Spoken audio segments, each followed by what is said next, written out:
Now, India TV's cricket analyst Mr. Sunil Gavaskar joins us to talk about that match from Auckland. Mr. Gavaskar, the first question is related to what Dhoni has said. He said that he had a problem with Jadeja telling Bhuvneshwar what to do. Jadeja should not be telling anyone what to do. What do you make of that statement? That you'll have to ask Mahendra Singh Dhoni, because I don't know what to make of that statement, to be honest. I've no idea how to. I don't know the dynamics of the dressing room. I don't know Jadeja well enough. Neither do I know Mahendra Singh Dhoni well enough to be able to read what he means. Mr. Gavaskar, Dhoni also said we could have closed the game quite comprehensively. Those were the situations we didn't grab. There were a few of our batsmen who could have done that. That's a bit disappointing. He also said that Ashwin should have stayed till the end. Do you think he's specifically talking about Ashwin and Jadeja, saying that, hey, you might have got us there, but you really didn't finish it off?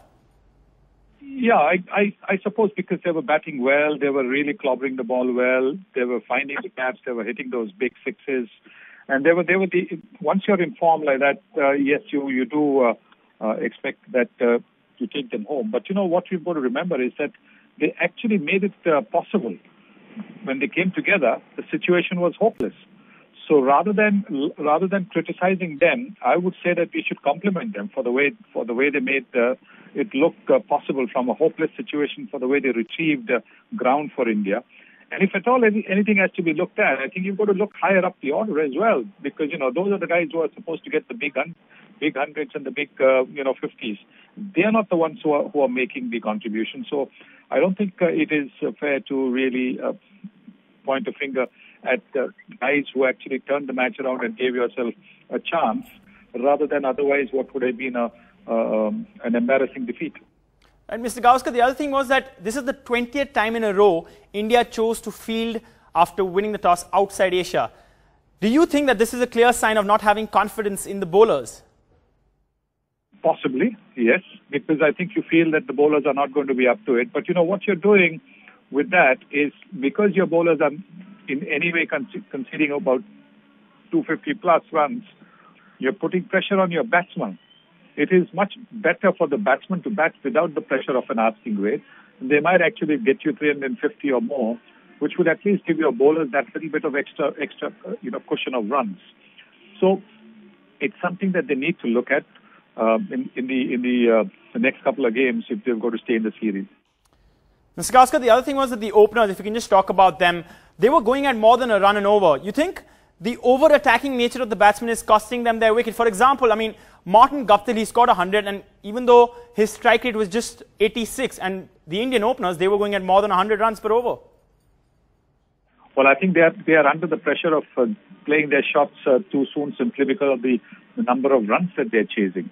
They don't have the luxury of playing themselves in, and I think that is the reason why I feel that India, if they win the toss, should bat first. Bat where their batsmen are under no pressure of the asking, where they can bat freely and give themselves a little bit of time to get used to the pace and the movement. And then they'll be able to play their shots and maybe help India get to 300 plus.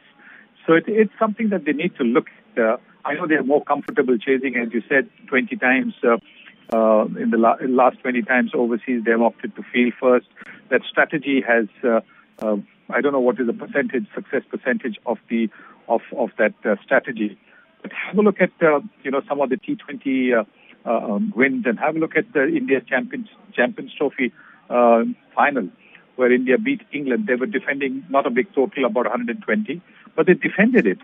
So the important thing is to be able to play, particularly when you're 2-0 down, to be able to give your team the opportunity to perform without any added pressure. Mr. Gavaskar, just to talk about some of the other batsmen, an average of 24 for Shikhar, 20 for Rohit, 15 for Rahane and 28 for Raina. Does this call for one of these batsmen to be dropped in the next ODI? Well, I don't think they will be dropped. So that is for sure. I don't think these guys are going to be dropped, because they've got their past performances, which is backing them. And because of the past performances that they've got, they'll be given a longer rope. And particularly with the fourth game being a crucial game, it's a must-win game, like today's was a must-win game. And so therefore, I don't think you will have a situation where any of these guys will be dropped.